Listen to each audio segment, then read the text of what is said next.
Vascaíno do Cerrado. Fala galera vascaína, eu sou o Thiago Fontes, falo direto de Brasília, Distrito Federal, trazendo mais um vídeo para o canal. Vamos trocar uma ideia, atualizações sobre tudo que tá rolando no Vasco. Antes vou pedir aquela moral, deixa o joinha, deixa o like, se inscreve no canal que é importante para ele ser indicado no YouTube. Falar da minha parceira 1xBet, é patrocinadora do canal. Hoje tem um jogo interessante, Estados Unidos pega os Países Baixos, a Holanda, estão pagando 1,78 na vitória dos Estados Unidos, 3,62 no empate, 5,29 na vitória da Holanda. Estados Unidos bem favorito para essa partida e estão pagando bem, viu? 1,78. Se você quiser fazer uma duplinha com aquela que eu falei para você, vai sair um gol do Grêmio na Copa do Brasil e aí coloca Estados Unidos ou empate, aí já dá uma duplinha legal aí, tá? O link tá aqui, ó, primeiro comentário fixado, clicou, vai abrir aquela janelinha, coloca o código promocional do Cerrado e confirma o seu cadastro. Primeiro depósito ou Pix que você fizer no valor de até R$ 1.200, a 1xBet dobra para você usar no site, na plataforma. A 1xBet é parceira do canal Vascaíno Cerrado em 2023. Vamos começar com notícia a respeito de reforços, né? O centroavante Sebastian Ferreira chegou hoje no Rio de Janeiro, desembarcou falando que está muito feliz, as expectativas são grandes, é um bom elenco, estou com muita vontade de poder ajudar ao grupo. Aí ele tá aqui, ó, é um time bom, com muita experiência, vamos trabalhar para poder subir de posição e conseguir os nossos objetivos, aspas aí, para o centroavante que chegou, o paraguaio Sebastian Ferreira. Se eu não me engano, tem 25 anos de idade, trabalhou o seu melhor momento, foi com o técnico Ramon Dias no Libertad do Paraguai. Nesse ano, para você ter uma ideia do nível que o cara tá, nesse ano, a gente tá em que? Julho, final de julho, né? Ele não fez gol. Nessa temporada, ele sequer fez um gol. Como é que um centroavante, você tem 6 meses, 7 meses, né, de uma temporada, não fez um gol. Um gol. Tomara que as coisas mudem aí, ele encontrando. Por isso que ele tá nessa felicidade toda, né? Mudando de ares, voltando a trabalhar com um técnico que ele foi feliz. Tomara que ele volte a jogar o que jogou junto com o técnico Ramon Dias. Bom, na quarta-feira que vem encerra a janela de transferência, né? Encerra as inscrições. E aí já era, aí é o que a gente trouxe para o resto da temporada. Eu vou trazer aqui os jogadores que o Vasco contratou nessa janela, o tempo que tem de contrato, porque a gente já faz agora, principalmente com tudo que a gente viu dessa SAF vagabunda, a gente já está pensando na Série B do ano que vem. Essa é a realidade. O Vasco tem 90% de chance de cair para a segunda divisão.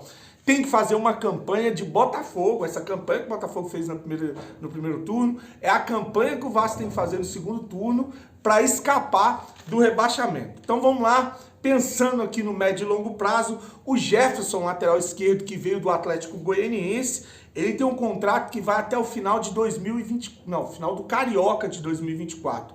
Então ele fica até antes do Campeonato Brasileiro no ano que vem. Não sei se Série A ou Série B, mais provável a Série B.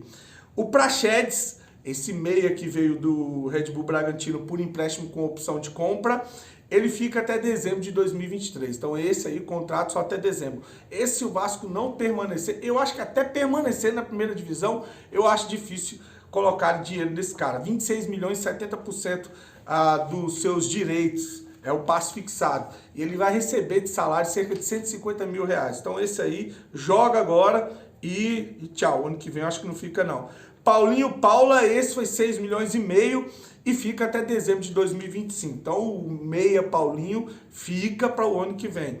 O Serginho a mesma coisa. O Serginho tem um contrato com o Vasco até dezembro de 2025. O Serginho Kosovo fica no Vasco para a temporada que vem. O Michael, quarta opção, esse tem contrato até dezembro de 2023, né?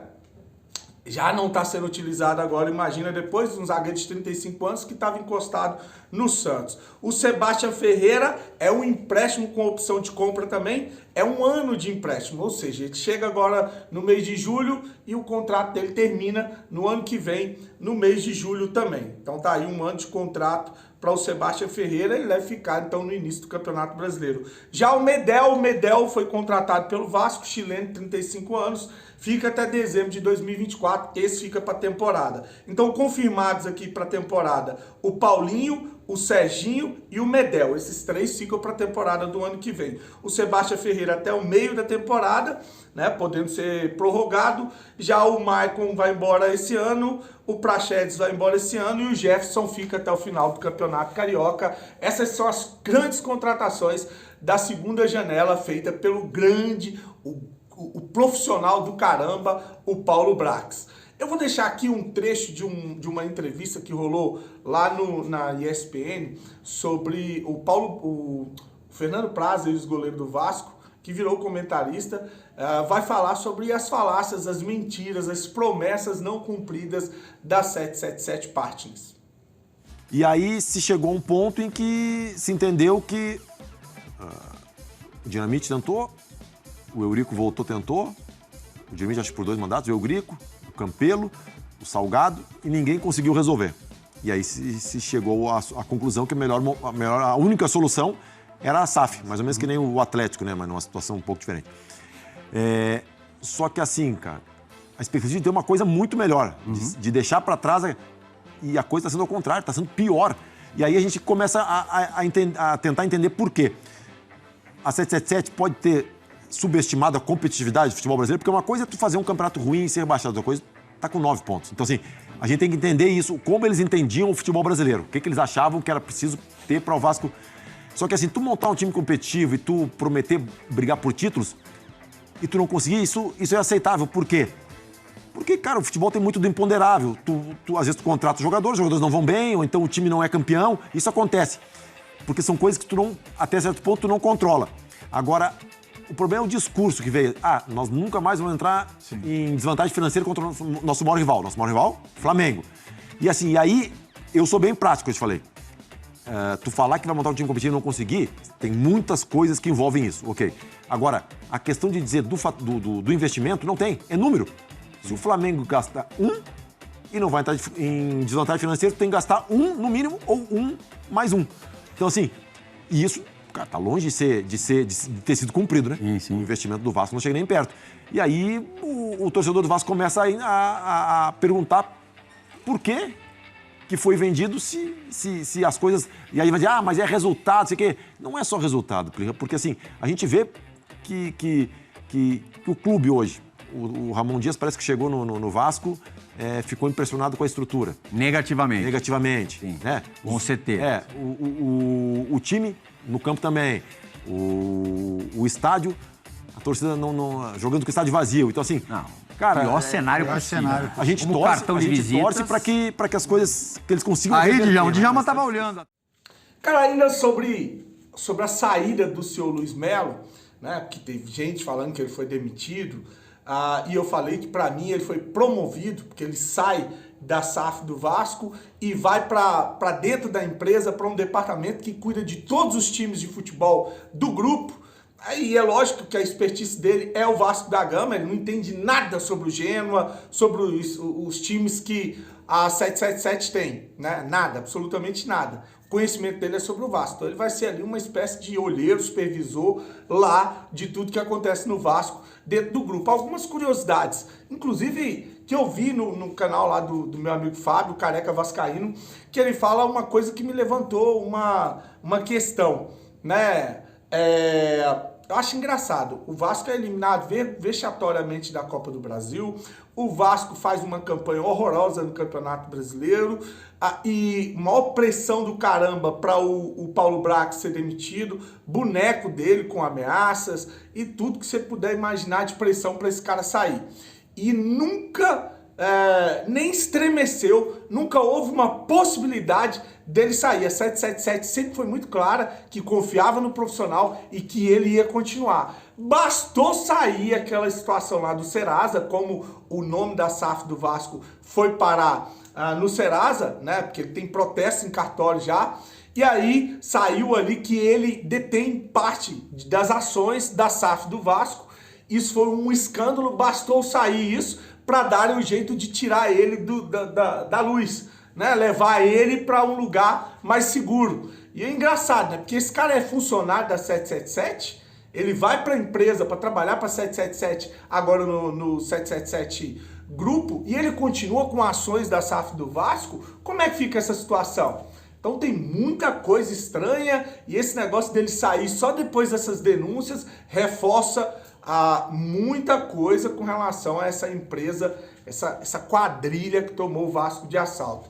Bom, falar em quadrilha, tomar o Vasco de assalto, a coisa tá feia lá no Atlético Mineiro, né? E eu trouxe aqui um especialista para a gente debater a SAF, que é o Dr. Gustavo Lopes, de uma live, quem acompanhou sabe aqui, o cara entende tudo de direito esportivo. E aí ele falou que a SAF que estavam fazendo lá no Atlético Mineiro, ele torce para o Atlético Mineiro, ele primeiro não via com bons olhos, depois ele acabou cedendo, achando legal, porque seria uma SAF puro sangue, que seriam empresários atleticanos que estariam comprando o Atlético Mineiro. Só que o processo de votação, o processo de venda da SAF do Atlético é uma coisa que chamou a atenção aí da mídia no Brasil. Inclusive o Irlan Simões, que é outro especialista em SAF, disse que nunca viu uma coisa parecida com o que aconteceu na votação do Conselho do Atlético Mineiro. Conselheiros só tiveram acesso a documentos superficiais da venda do Atlético Mineiro ali na hora de votar, né? E aí a imprensa, a mídia tá caindo, matando de pau em cima, dizendo que o Atlético foi assaltado ou foi tomado de assalto, lembrando muito o que aconteceu aqui no Vasco da Gama, dizendo que depreciaram, que encheram de dívida, que sacanearam para poder vender, né? Então eu vou deixar aqui um trecho da Rádio Transamérica, jornalistas ali falando sobre essa venda do Atlético Mineiro, que remete ou lembra muito o que aconteceu aqui no Vasco da Gama. Para finalizar, agradecer a audiência, a paciência, curte o vídeo, compartilha, se inscreve no canal. Um dia abençoado, fique com Deus e saudações vascaínas. A situação lá no Atlético Mineiro foi cantada, né? A gente já sabia o que aconteceria, né? Veja qual é a repercussão lá. Não sei se você tem acompanhado a repercussão lá no Atlético, em Belo Horizonte, é a pior possível. Porque todo mundo sabia como seria feito e foi. Os caras endividaram o Atlético Mineiro para comprar o Atlético Mineiro. Né, os 4 R's ficou lá, feio. A família Menin. Ficou feio. Todo mundo sabia, mas a gente já sabia disso, não sabia? Quantas vezes nós falamos isso no ar aqui? Faz um ano que a gente já fala isso no ar. Todo mundo já sabia que isso seria feito. Os caras endividaram o Atlético Mineiro para comprar o Atlético Mineiro. Eles fizeram o estádio do Atlético Mineiro para ficar com o estádio do Atlético Mineiro. E eles vão ficar com o patrimônio também. E vão ficar com o patrimônio. Cara, eles tomam... Vamos... Inclusive o CT, né? Tem algumas coisas que às vezes a gente fica fantasiando pra dizer, vamos falar a verdade? Eles tomaram de assalto o Atlético Mineiro, cara. Eles tomaram de assalto o Atlético Mineiro, cara. Eles endividaram com o dinheiro deles, agora eles vão recuperar todo o dinheiro pra eles e eles construíram um estádio que eles vão obter todo o lucro pra eles. Ah, mas é do Atlético, né? Porque eles são donos do Atlético, então é do Atlético. Sabe? Nesse sentido, eu prefiro muito mais um modelo associativo. Pode chamar de velho, de arcaico, mas eu prefiro os conselheiros todos lá batendo cabeça, um brigando com o outro, do que uma situação como essa em que um clube do tamanho do Atlético Mineiro foi tomado de assalto. Você lembra aquele episódio do Chaves? Todos nós aqui assistimos. Sim. Que ele vai comprar os churros e o vendedor, no caso o seu Madruga, não estava. Então ele ia para um lado da mesa. O senhor quer um churros? Aí ele passava para outro lado da mesa. Sim, eu quero. Aí ele passava para outro lado da mesa. O senhor quer mais um churros? Aí ele passava para outro lado da mesa. Sim, eu quero. É exatamente o que está acontecendo no Atlético Mineiro.